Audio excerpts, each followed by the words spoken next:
You visit him. Verse 5. For you have made him a little lower than what? Elohim. Angel, Elohim. You have crowned him with what? Glory and what? God has crowned you with glory and honor. That is your birthright as a child of God.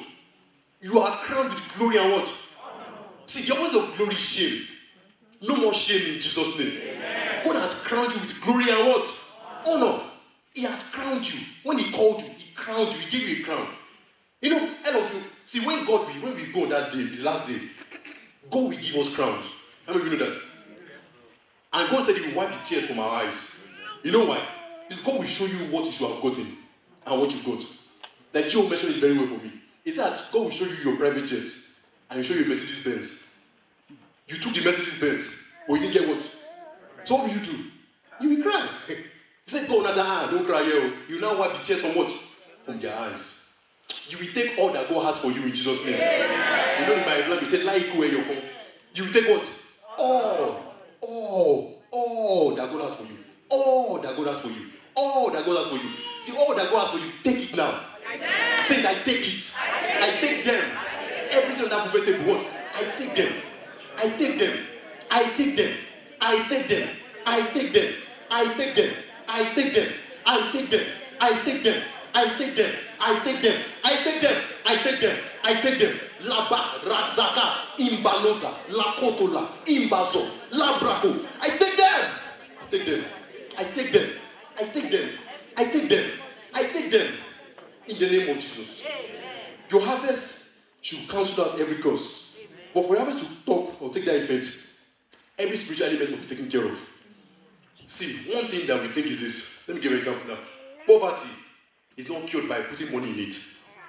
Because there's an element of poverty that is spiritual. How many of you know that? See, if you're a giver and that element of poverty is not dealt with, you will reap 100-fold. Give shall be given unto you. Good measure, press down, shake together, and run over shall what? Men give it to your bosom. But you must take care of that spiritual aspect first. You must cause every devourer. You must cause every delay. There are spirits that control the results you get. You know, there's, as a scientist now, sometimes something that can affect your result might be as a result of weather, the equipment you use. I don't know, I'm not a scientist, but there are factors that can affect the result of an experiment. How many of you know that? There are factors that can affect the result of an experiment. Same thing with your spiritual blessings and your increase. There are factors that are not dealt with will affect the result of what you get. Poverty cannot be only dealt with. See, since I think 1950s, American government has been giving money to poverty. Am I right? Yeah. Medicaid, all those other things. But let me tell you, poverty cannot be solved by putting money. You must solve the spiritual aspect. That's right. Luke 7, I will give you one passage here. I read it. This today or yesterday, and it spoke to me. Luke 7 says, he says in verse 22, so Jesus answered and said, go tell John what you have seen and heard.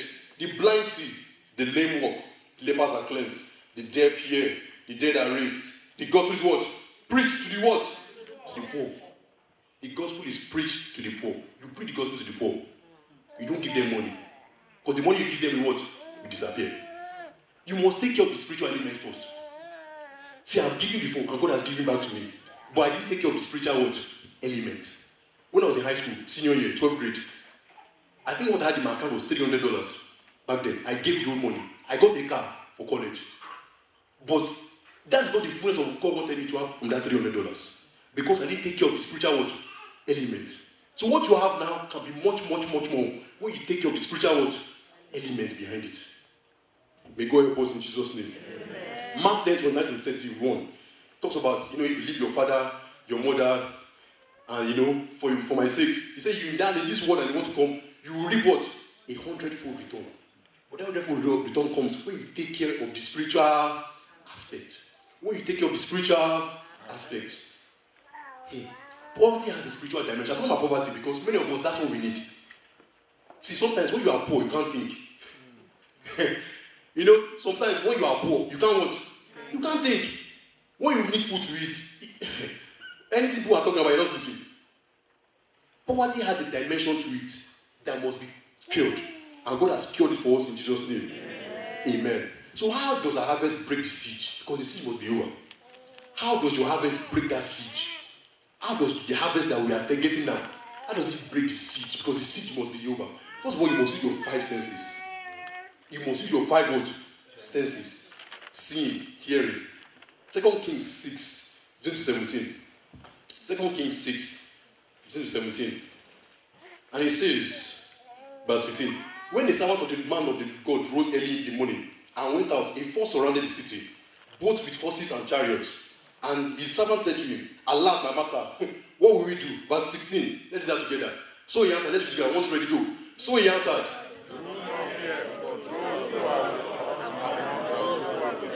17. And Elisha prayed and said, Lord, what? I pray that you what? Open his eyes. Let's stop there. God must open your eyes that you may what? See. Your eye must be open. Your eyes must be open. See, they are blind. See, the devil has come to blind the heart of men. Your eyes must what? Be open. I said, then the Lord opened the eyes of the young man, and he saw, and behold, the mountain was full of what? Horses and chariots of fire all around Elisha. You must open your eyes to what? See. Our brother was talking about, his friend that he told that, hey, this is job, I've gotten this job for those at workers meeting. I've gotten this job. This is how I can help you with the job. This is what you need to do. And what did the man do? There are many people, you give them the blueprints. You know, some people, you take an exam, you give them the answer to that exam, and they still fail. You give them the answer to the exam, what happened? They still fail. What nonsense? You give them 1, A, 2, B, if you just memorize the answers, and you just go there, they still what? They still fail. Your eyes must be open. Your eyes must what? God must take away that scale from your eyes. You know when Paul was changed, so when Saul was changed to Paul, he said he was blind for a couple of days. And when they prayed for him, what happened? Scales fell from his head. That's why he now began to see. And he saw grace. You know, that man is pretty much is the embodiment of grace. That man is an embodiment of the New Testament, apart from Jesus. Your eyes must be. When God spoke to Abraham in Genesis 15, he says, look, as far as your eyes can what? As far as your eyes can see, what do you see?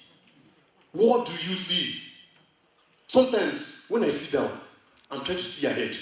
So let me tell you something. Let me give you what I've done. See, in my own place where I stay, in my bathroom, when I sit down on the throne in my bathroom, look, there's a throne in your bathroom. The white throne. In front of that white throne, all my goals and wants, that I'm looking at them in front of my white throne. When I sit down on my table to study, in front of that table are my goals and what I want from God. My eyes are on it. And sometimes when I'm driving, I'm just thinking about it. Wow, I'm going to get there very soon.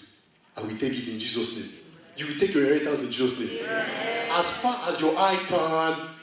Psalm 112, 1 to 3. Psalm 112, 1 to 3. Please, these passages are very important. If you can go and meditate on them, that would be great. Psalm 112, from verse 1 to 3. He says, praise the Lord. Praise the Lord. Praise the Lord. Praise the Lord. Praise the Lord. Bless the man who fears the Lord, who delights greatly in his commandments. His offspring shall be mighty in the land. So I know my seed is blessed forever. His offspring shall be mighty in the land. His offspring shall be mighty in the land. I read a passage that Donald Trump, when he was 3 years old, was only making $50 million. Kala Zikalu, in Basel, at 3 years old. So when he's talking, sometimes you have to understand. If at 3 years old, your father already gave him 50 million. And I said by the time he was 57, his father only loaned him 200 and something million. Hi! I said, Jesus is Lord. Jesus is Lord. Jesus is what? Wow. He said his husband shall be mighty in the land. The generation of the upright shall be blessed. And this one, he said, wealth and riches shall what? Be in my house. Hey, and his holiness endures forever. You can keep going. He talks about wisdom. Wealth and riches shall be in Sheon Tekobo's house. Wealth and riches shall be in Victor Oluwa Sheon Tekobo's house. Hey. You must see. You must hear. Seeing, hearing, important. Seeing, hearing, and what? Important. Seeing, hearing, important. There's no time. I have to move on. Elisha said, God, open his eyes.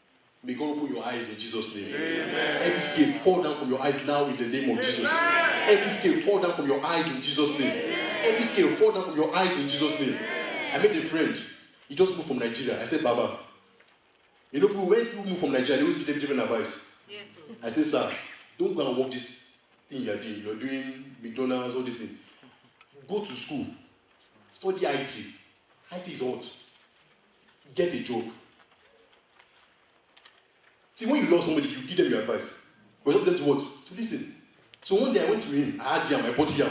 So I said, let me help my brother. Let me just, it's good to give. I gave him yam. I said, my brother, God will remember you. I said, amen. He said, I got a job in a warehouse. So I work overnight shift. I said, Jesus. I said, okay, sir. He said, I work overnight shift. I can teach him some of the things I need. I can teach him. Let me tell you something. When you open your eyes, you see opportunities around you and you grab it. Amen. See, you must not be proud. You must not be proud. See, when you know somebody knows something more than you, go and meet that person.